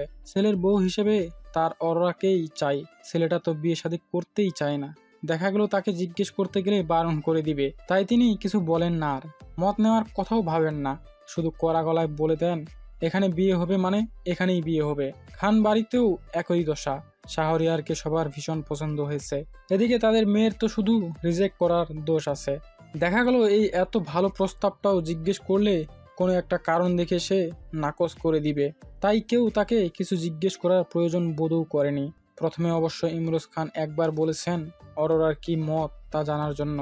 তার এহেন কথা শুনে তাদের মা হোসনে আরা বেগম ঠোঁট উল্টো করে জবাব দেন, হ্যাঁ রে কি জিগাইব? হ্যাঁ তো ওই এক কথাই কইব, বেটা অপবিত্তর। হ্যার মতো না পবিত্র না, হ্যার পবিত্র হইছে গিয়া সুসিবাই। তো হ্যাঁ কি চায়? হ্যার মতো সুসিবাই হয়তো পোলা গো। যত সব আমগো কোলে পুতুল খেলতে ঘর দুয়ারে বসেছিলাম, তেনারা এসে আমারে খেলাইতে দেখছিল। সকালে আইয়া বিকালে বিয়া কইরা আমারে লই আনছে। আহারে বাপের ঘর, হেডা যেন ক্ষণিকের আশ্রয়। শেষ কথাগুলো বলতে বলতে হোসনে আরা বেগমের মুখে কালো মেঘ জমে, চোখে বিষণ্ণতায় সে ভর করে। ছেলে নাতি সবাই তার দিকে চুপ করে তাকিয়ে থাকে কেবল। সব কথাবার্তা শেষ হলে যখন সবাই এশার নামাজের জন্য বের হবে, সেই সময় তাদের বাড়িতে এক ভদ্রমহিলা আর একটা যুবতী মেয়ে প্রবেশ করে। সাথে অবশ্য ড্রাইভারের পোশাকে একটা লোক ছিল, যার হাতে কিনা মন্ডা মিঠাই, ফলমূলে ভরপুর বেগ ছিল। মহিলা এসে সবার উদ্দেশ্যে সালাম দিয়ে জানালো তিনি ক্যামেলিয়ার কলেজের প্রফেসর। তার পরিচয় পেয়ে সবাই তাড়াতাড়ি তাকে আপ্যায়ন করতে ব্যস্ত হয়ে পড়ে। তিনি হেসে বলেন, ব্যস্ত হবেন না, আমি একটা খুব গুরুত্বপূর্ণ কাজে এসেছি। কিছু জরুরি কথা বলার ছিল। ক্যামেলিয়ার বাবা মায়ের সাথে দরকারটা ছিল। রহমত খান এগিয়ে এসে বললেন, জি, আমি ক্যামেলিয়ার বাবা। রহমত খান যে সোফায় বসেছিলেন তার পাশে তার স্ত্রী নূরজাহান দাঁড়িয়ে বলেন, আমি ওর মা।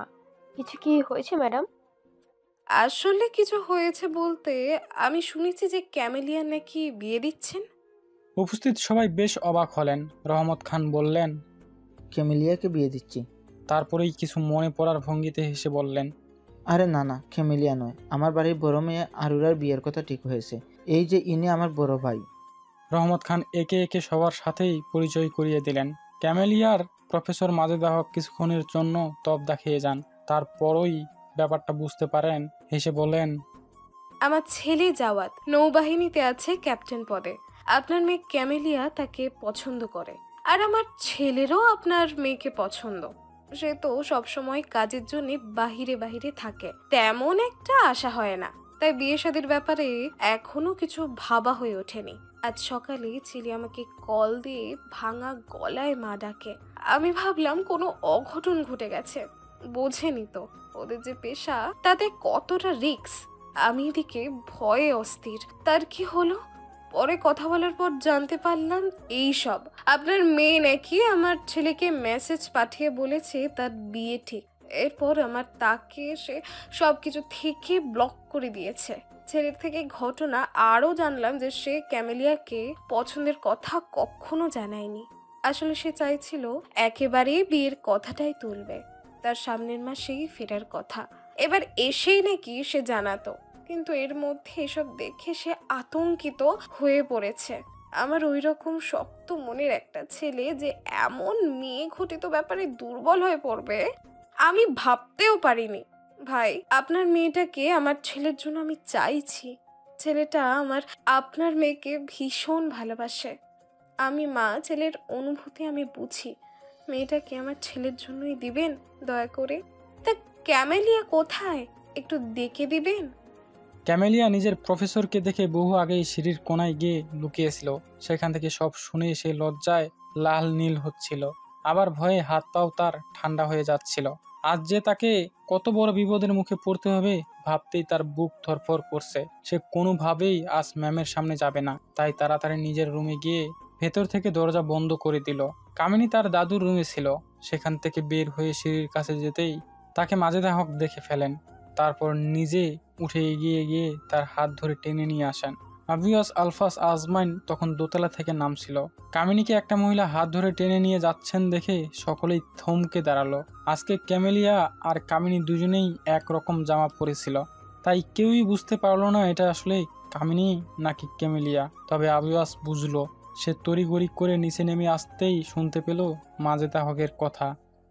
তা তুমি যে আমার ছেলেকে ভালোবাসো সেটা আমাকে আগে বললেই তো পারতে মা। আমি নিজেই ছেলেকে ধরে বেঁধে বিয়ে দিয়ে দিতাম। এখন যখন আমি জেনে গেছি আর চিন্তা নেই, খুব দ্রুত বিয়েটা দিয়ে দিব দুজনের। জাওয়াত ফিরছে আগামী মাসের 5 তারিখে। আবিয়াস কথাটা শুনেই যেন নিজের অবস্থান ভুলে গেল। খপ করে কামিনীর হাতটা মুঠোয় পুরে তাকে টান দিয়ে নিজের দিকে নিয়ে এসে বলল, কাকে ভালোবাসো তুমি? উনি কি বলছেন এসব? আবিয়াস এত জোর গলায় আগে কখনো কথা বলেনি কামিনীর সাথে, কারো সাথেই বলে না অবশ্য। এই আবিয়াসকে কেউই চিনতে পারলো না। উপস্থিত সবাই ভরকে গেল আবিয়াসের কাজে। আর কামিনী তো ভয়ের চোটে জ্ঞানই হারিয়ে ফেলে। কামিনী জ্ঞান হারাতেই আবিয়াস দিশাহারা হয়ে উঠল। উপস্থিত সকলকে সম্পূর্ণ উপেক্ষা করে কামিনীকে 2 হাতে পাজকল করে নিয়ে উপরের দিকে চলে গেল। শোরগোল শুনে ক্যামেলিয়া কি হয়েছে দেখার জন্য নিজের রুম থেকে বেরিয়েছিল। আবিয়াসকে কামিনীকে কোলে করে আনতে দেখে সে বুঝে গেল গড়বড় হয়েই গেছে। সব সময়ের মতো ক্যামেলিয়ার করা কাজের বকাগুলো কামিনীকেই খেতে হয়েছে। সে তাৎক্ষণিক নিজেকে কামিনী প্রমাণ করার জন্য সোজা কামিনীর রুমে গিয়ে বসে রইল। আবিয়াস কামিনীকে নিয়ে রুমে এসে তাকে যেন দেখেও দেখল না। সে বিছানায় আলতোভাবে কামিনীকে শুইয়ে দিল। ক্যামেলিয়া ভেবেছিল তার ম্যাম চলে গেছে, তাই সবার সামনে নির্বিকার বসে থাকে। তবে মাজেদা হককে রুমে প্রবেশ করতে দেখেই সে তবদা খেয়ে যায়। তিনিও বিস্মিত চোখে কিছুক্ষণ চেয়ে থাকেন। ব্যাপারটা বুঝতে পেরে আজমাইন বলল, ও কামিনী, ক্যামেলিয়া আর কামিনী দুজনেই জমজ। ব্যাপারটা বুঝতে পেরে মাজেদা হক স্বাভাবিক হলেন। মৃদু হেসে এগিয়ে এসে ক্যামেলিয়ার গালে হাত রেখে বললেন, বাহ, কি সৌভাগ্য আমার। এখন তবে ছোট ছেলের বিয়েটাও ঠিক করে ফেলতে হবে দেখছি। ক্যামেলিয়ার জাওয়াদের ছোট ভাই সাদাবের কথা মনে পড়ল। সাদাব ভাই তো প্রেম করছেন। আহারে, ম্যামের স্বপ্নটা পূরণ হবে না। কামিনীর জ্ঞান ফিরতেই সে সবাইকে দেখে আগের থেকেও বেশি ঘাবড়ে গেল। ঝরঝর করে কেঁদে দিল। তখনই কোনো কথাই বলতে পারলো না। আবিয়াসকে দেখেই তার যত ভয়। আবিয়াসের ওই চোখ দুটো তো চোখ নয়, যেন আস্ত আগ্নেয়গিরি। আবিয়াসকে ফুঁসতে দেখে কামিনীর গায়ের পশমে কাটা দিয়ে উঠছে। ছোটবেলায় একবার ক্যামেলিয়ার কারণে আবিয়াসের হাতে তাকে মাইর খেতে হয়েছিল। যেন তেন মাইর নয়, একেবারে বিছানায় পড়ে থাকার মতো মাইর খেতে হয়েছে। সেটা মনে পড়লে এখনও তার অবস্থা খারাপ হয়ে যায়। আবারও তেমন কিছু হবে কিনা এই শঙ্কাতেই সে কান্নায় ভেঙে পড়ছে বারবার। টুইঙ্কেল মাগরিবের নামাজের পর একটু ঘুমিয়েছিল। হট্টগোলের আওয়াজে তার ঘুমটা ছুটে যায়। তার পাশের রুমটাই কামিনীর। বিছানা ছেড়ে তাড়াতাড়ি সে কামিনীর রুমে ঢুকতেই দেখলো কামিনী কাঁদছে, আর তাকে বাকি সবাই ঘিরে রেখেছে। টুইঙ্কেল তড়িঘড়ি করে তার কাছে গিয়ে কাঁধে হাত রেখে কাতর স্বরে বলল, আপা কাঁদছো কেন? দাদু কি মারা গেছে? আলফাস ধমকে উঠল টুইঙ্কেলকে বলল, সেট আপ টুনি, কেউ কাঁদলে কি শুধু দাদু মরে তোর কাছে? টুইঙ্কেল চুপ হয়ে গেল। আবিওয়াস আর অপেক্ষা করতে পারলো না সবটা জানার জন্য, তাই গলার আওয়াজ বাড়িয়ে কামিনীকে বলল, তুমি কাকে বিয়ে করছো?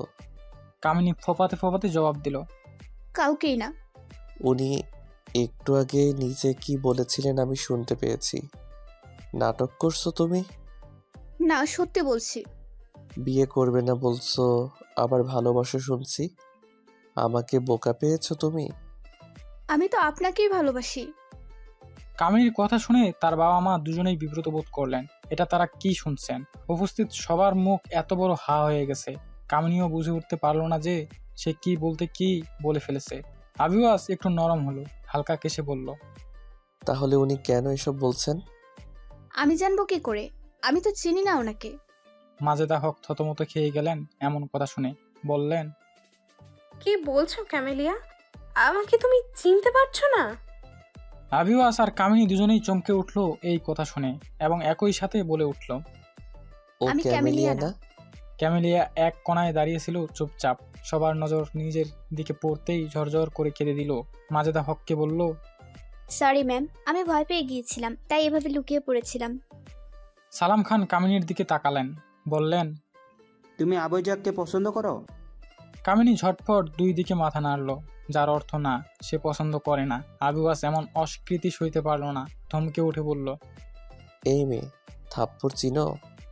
কামিনী দুই কালে হাত রেখে বলল, মাফ করবেন, আপনি আমার ভাই লাগেন, শুধু ভাই, বড় ভাই। আর কোনো দিন বলবো না ভাইয়া, আর কোনো দিন এসব মাথাতেও আনবো না। মাফ করে দেন ভাইয়া। কামিনী পা ধরতে গেল আবিওয়াসের। আবিওয়াস দু পা পিছিয়ে গিয়ে বলল, দূরে থাকো, কাছে এসো না। তারপর শফকাত খানের দিকে তাকিয়ে বলল, চাচা, আমি কামিনীকে বিয়ে করতে চাই। আমার এই সিদ্ধান্তে আপনাদের মত থাকবে আশা করছি। কথাটা বলেই এক মুহূর্ত দাঁড়ায় না সে, হনহনিয়ে রুম থেকে বের হয়ে যায়। তার মনের মাঝে হুট করেই কেন যেন কামিনীকে বউ করে ঘরে তোলার ইচ্ছে জাগছে। শফকাত খান তার 3 ভাইকে উদ্দেশ্য করে বললেন, আবিওয়াস কখনো মুখ ফুটে কিছু চায়নি। অন্য সময় হলে কিংবা তাদের অন্য কোনো ছেলে হলে ব্যাপারটা তারা মেনে নিতেন না, কিন্তু আবিওয়াস দেখেই তারা এটা মেনে নিচ্ছেন। কামিনীর মা একবার বললেন, ওরা তো ভাই বোন। রহমত খান সেটা শুনে বলেন, যদিও শুনতে খারাপ লাগবে, তারপরেও এটাই সত্যি যে আবিয়াজ কামিনীর আপন জেঠাতো ভাই নয়। আবিয়াজের বাবা আবতিসাম ভাই আমার সৎ ভাই ছিলেন। আমাদের বাবা এক হলেও মা তো ভিন্ন। আহামরি সমস্যা কোথায় তাহলে? অনেকে তো আপন চাচাতো ভাইকেও বিয়ে করে। এই কথার জবাবে আর কেউ কিছু বলার সাহস পায় না। তারপর সব হুট করে হয়েই গেল। ঠিক করা হলো প্রথমে অরোরার বিয়ে হবে, তারপর মেহনাজ আর জাবিরের, তারপরেই আবিওয়াজের আর কামিনীর বিয়ে দেওয়া হবে। খানবাড়ির কেউই চাইছে না সব বিয়ে এক আসরে দিতে।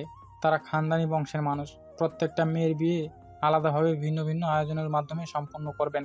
রাতে মাজেদা হককে জোর করে আটকে রাখলেন বাড়ির বউয়েরা। রান্না চড়িয়েছেন, না খাইয়ে ছাড়ছেন না। মাজেদা হক বেশ অপ্রস্তুত হয়ে পড়লেন সকলের এমন আচরণে। তারপরেও মনে মনে সন্তুষ্ট হলেন। ছেলে যে ভালো ঘরের মেয়ে পাচ্ছে এটাই তার জন্য অনেক। আলফাস মাজেদা হকের সাথে আসা মেয়েটির দিকে একটু পরপরই সুযোগ পেলেই আর চোখে তাকাচ্ছে।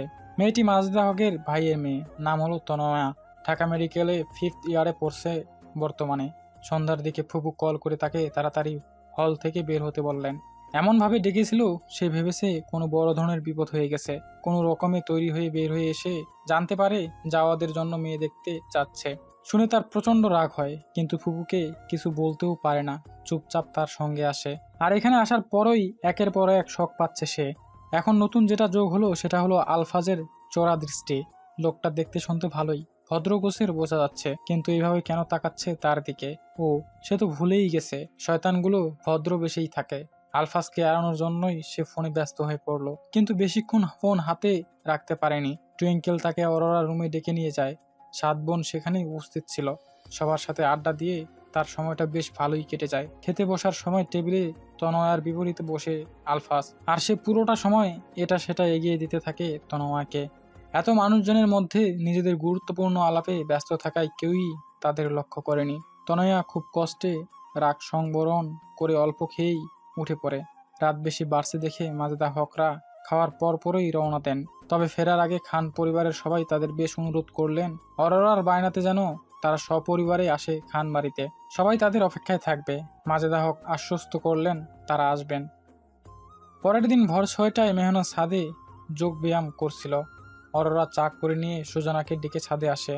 এসে মেহনাজকে নিজ কাজে ব্যস্ত দেখে হেসে টেবিল সাজিয়ে বসে। তার হাতে হুমায়ুন আহমেদের রূপা বইটি।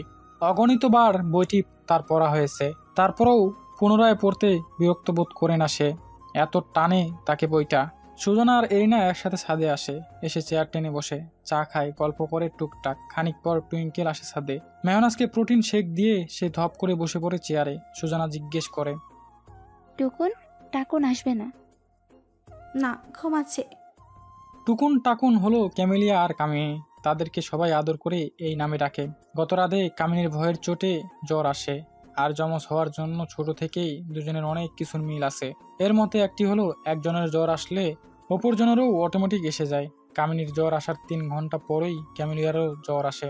এখন 2 বোনই শয্যায় পড়ে গেছে। প্রতিদিন এই সময় 7 বোন ছাদে এসে গল্প করে আর চা খায়। আজ আর তেমনটা হয়নি, আড্ডাও তেমন জমল না। চা খাওয়া যখন প্রায় শেষের দিকে, তখন জাবির আসে ছাদে।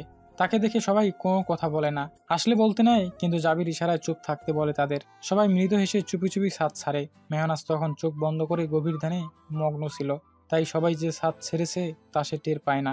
তবে একটু পর জাবির তার পাশে গিয়ে দাঁড়াতেই সে বুঝতে পারে জাবিরের ব্যবহার করা পারফিউমের ঘ্রাণটা মেহনাজের চেনা।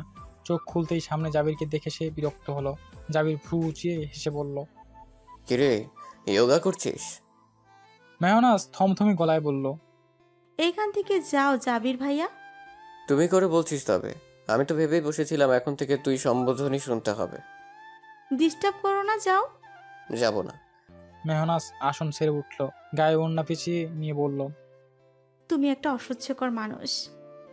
সহ্য করার অভ্যেস করে নে। পারবো না। আর এত সকাল সকাল তোমার এ বাড়িতে কি? শুনেছি ভোর রাতে ফিরেছ, তা 4 ঘন্টাও তো হলো না, এখনই নানা বাড়ি চলে এলে। একটু শরম করো। নানা বাড়ি আসতে শরম কিসের? হ্যাঁ, তুই চাইলে এটা বলতে পারিস যে হবু শ্বশুর বাড়িতে এত সকালে আসা ঠিক না, তাই বলে নানা বাড়ির খোঁটা দিবি?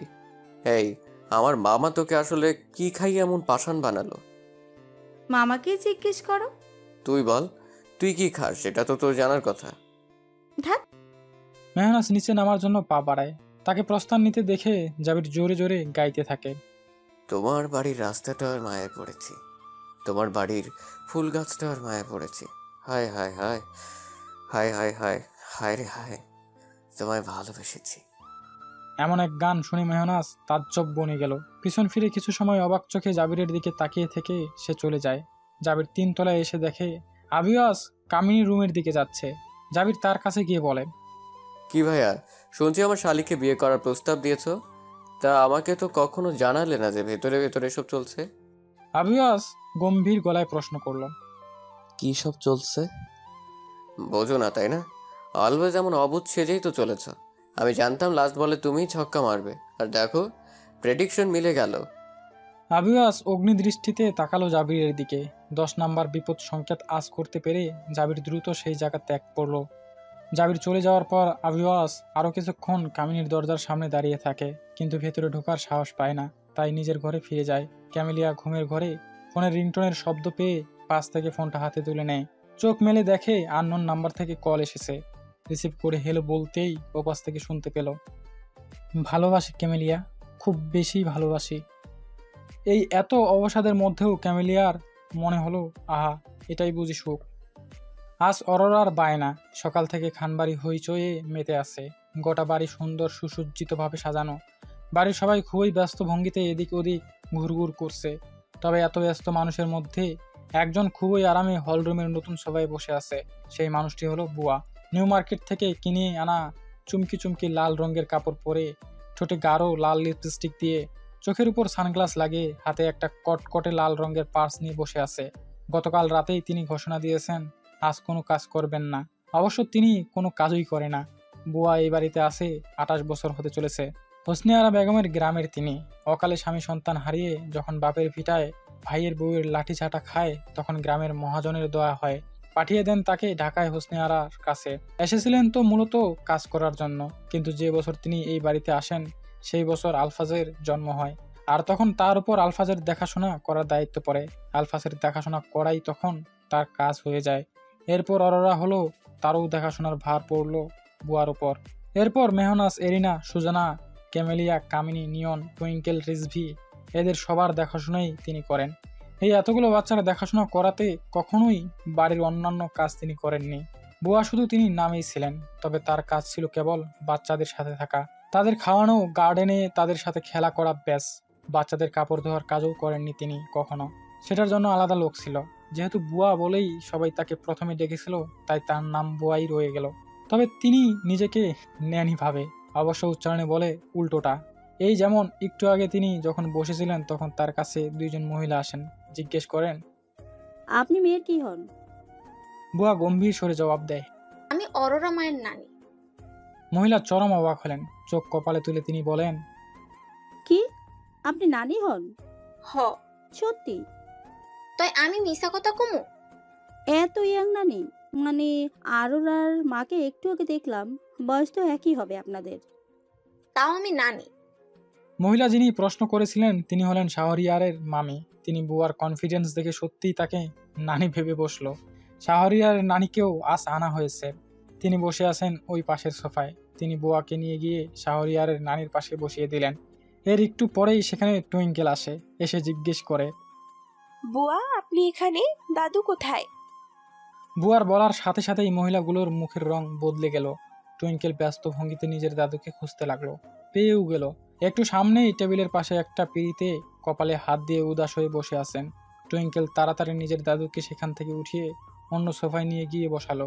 তারপর বুয়াকে মৃদু রাগ দেখিয়ে বলল, বুয়া আপনাকে বলেছি দাদুর খেয়াল রাখতে, আর আপনি কিনা তাকে এভাবে নিচে পিড়িতে বসিয়ে রেখেছেন। বুয়া আসামির মতো মুখ করে বললেন, আমি ভুইলা গেছিলাম মা, টঙ্কেল। উফ বুয়া, কতদিন বলেছি আমাকে টঙ্কেল ডাকবেন না, তারপরেও কেন ডাকেন? বাকিদের মতো টুনি ডাকলেও তো পারেন। টঙ্কেল খুবই অদ্ভুত ডাক। টুইঙ্কেল রাগে গজগজ করতে করতে চলে যাওয়ার পরেই বুয়ার পাশ থেকে শাহরিয়ারের মামি তার শাশুড়িকে উঠিয়ে নিয়ে আবার হোসনে আরার পাশে নিয়ে বসালো। এরপরে বুয়া সেদিকে তাকিয়ে মুখে ভেংসি কেটে অন্যত্র এসে বসে রইল। তাজুয়ার এসেছে থেকেই এরিনার দেখা পায়নি, তাই উপরে উঠে সুজনাকে দেখতে পেয়ে এরিনার খোঁজ নিতে চাইলে সুজনা সোজা তাকে এরিনার রুমেই পাঠিয়ে দেয়। সেখানে গিয়েই তাজুয়ার দেখে শাড়ি পরে আছে এরিনা, কানের দুল পরছে। তাজুয়ারকে দেখে অবাক হলো, বলল, আপনি কখন এলেন? এই যে একটু আগেই। এরিনা পুনরায় সাজতে ব্যস্ত হয়ে গেল, কিন্তু হুট করেই কিছু মনে পড়ে তার, তাই তাজওয়ারের দিকে তাকিয়ে বলে, সেদিন ওইরকম করেছেন কেন? আপনাকে কে ওই ভুয়া সংবাদ দিয়েছিল? তাজওয়ার ইতস্তত গলায় জবাব দিল, শান্ত রিজভির থেকে শুনেছিল, আর তারপর আমাকে বলে। আমরা তো জানতাম তুমি শুধু ওর বোন, মানে অরোরা পূজা আছেন, তার খবর তো আর জানতাম না, তাই ওই রকম হয়ে গেছিল। আর তাছাড়া পরে যখন কল দিলাম তখন তো তুমি ক্লিয়ার করতে পারতে।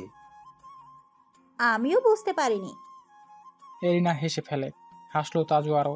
ভুল বুঝাবুঝিটা হয়ে খুব ভালো হয়েছে, যদি না হতো তবে আজ এ সময় তাজওয়ার কি এখানে দাঁড়িয়ে থাকতে পারতো? জাবির মেহনাজের রুমের দরজায় দাঁড়িয়ে আছে, দরজা খোলা, কিন্তু ভেতরে ঢোকার অনুমতি তাকে মেহনাজ দেয়নি।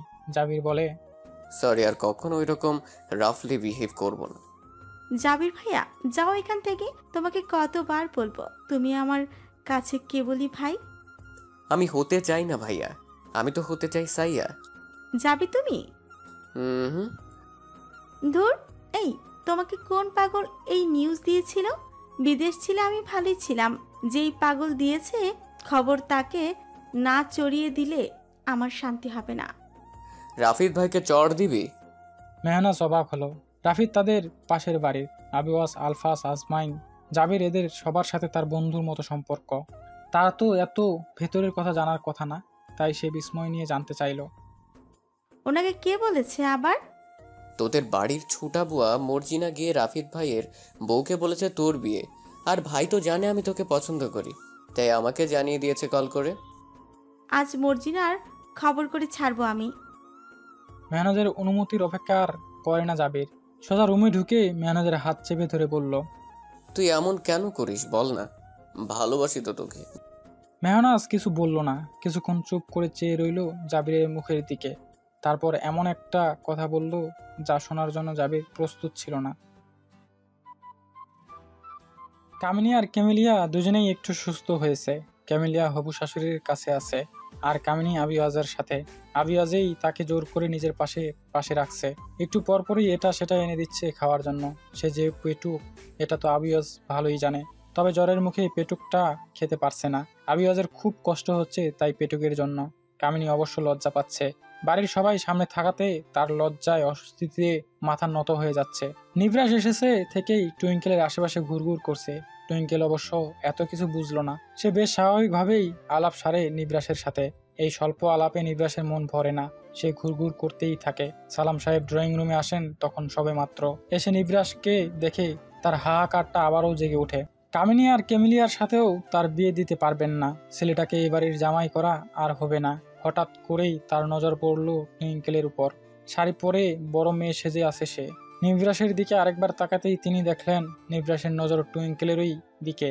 মনে মনে তিনি সিদ্ধান্ত নিয়েই ফেললেন, টুইঙ্কেলকেই বিয়ে দিয়ে দিবেন নিবরাসের সাথে। দরকার পড়লে জোর করে দিবে। ছোট ভাইয়ের সাথে কথা বলতে হবে এ ব্যাপারে। তিনি ইমরোজ খানকে খুঁজতে লাগলেন। আংটি পরানোর সময় শাহরিয়ার আর অরোরা একসাথে দাঁড়ায়। আংটি পরাতে নিবে তখন শাহরিয়ারের কল আসে। জরুরি ভিত্তিতে হসপিটালে যেতে হবে, এমার্জেন্সি। শাহরিয়ার চলে যেতেই সেদিকে ছলছল চোখে অরোরা তাকিয়ে রইল। এই হসপিটাল কি এখন তার শত্রু হতে চাইছে, নাকি শাহরিয়ারের পেশাটা? সে অভিমান করে ঘরে গিয়ে দরজা বন্ধ করে বসে রইল। শাহরিয়ার যখন ফিরল ততক্ষণে সবাই খাওয়া দাওয়া সেরে ফেলেছে। রাতও হয়ে যায় অনেক। তাকে দেখে প্রথমেই তার মা এক দফা বকলেন, তারপর তার খালা বকলেন। বকাবকি শেষ হওয়ার পর আংটি বদলের অনুষ্ঠান শুরু হলো পুনরায়। অরোরা কেঁদেছিল, তাই তার চোখ মুখ লাল ছিল, একেবারে প্রথম দিনের মতো। শাহরিয়ার প্রথমে নিজের কাজে অনুতপ্ত হলেও এবার খুশি হলো। ভালোই হয়েছে সে চলে গিয়েছিল, নয়তো এমন কান্না করে লাল করে ফেলা সুন্দর মুখটার দেখা পেত কি? সবশেষে গ্রুপ ফটো তোলা হলো। সবাই যার যার মতো পজিশন নিয়েছিল। আলফাজ দাঁড়ালো তনয়ার পাশে। তনয়া তার দেখে বিরক্তিতে মুখ কুঁচকে ফেলল। জাবির আজমাইনের পাশাপাশি দাঁড়িয়েছিল। মূলত তাকে একটা কথা বলার জন্যই সে মেহনাজকে ছেড়ে এখানে দাঁড়িয়ে আছে। আজমাইন বলল, তোর সে তো ওইখানে, তুই এখানে কি করছিস? দরকার আছে ভাই। কি হয়েছে? তোমার বোন বলছে আমার মেডিকেল টেস্ট করাতে হবে। আত্মীয় বিয়েতে নাকি সমস্যা হয়। এখন কি করি বলো তো? টেস্ট করালে লোকে আমাকে কি বলবে? কি বলবে? কিছুই বলবে না। এক কাজ করিস, শাহরিয়ার ভাইয়ার সাথে আমি কথা বলে নিব, তার হসপিটালে গিয়ে টেস্টটা করিয়ে নিস। জাবির অসহায় মুখ করে মেহনাজের দিকে তাকিয়ে বলল, আচ্ছা তাই হবে। ক্যামেরাম্যান সবাইকে হেসে ছবি তুলতে বলল। কেউই হাসছে না, তাই দেখে রিজভি বলল, সবাই চিজ বলতে নিলেই বুয়ার হাসি এসে যায়। তিনি বাড়ি কাঁপিয়ে হাসি দিলেন। হাচ্চু! সবাই অমনি হাসা শুরু করলো। ক্যামেরাম্যান এসেছে থেকেই আজীব সব কাজকর্ম দেখছে। শেষ স্ন্যাপটা নেওয়ার সময় সে বিড়বিড় করে বলতে লাগলো, নানান রঙের মেলা। সমাপ্ত।